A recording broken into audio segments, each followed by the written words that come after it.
Zatím přátelsky vyhlížející, přes rok staří, v budoucnu až 3metrový velikáni. Řeč je o mláďatech krokodýla filipínského, které jako jedny z prvních v Evropě odchovali v krokodýlí zoo v Protivíně.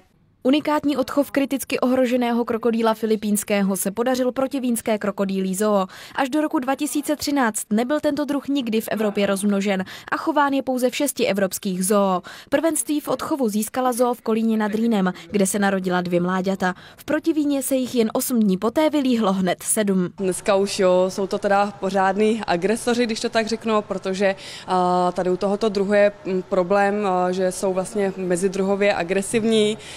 Takže v podstatě ty mláďata už v půlroce života se mezi sebou začaly být a museli jsme je oddělit. Odchov jednoho z nejohroženějších druhů v zajetí je velmi složitý. Ošetřovatelé musí vychytat zhruba jen hodinu, kdy k sobě samec někoho pustí. Ve volné přírodě už zbývá jen 150 jedinců krokodýla filipínského.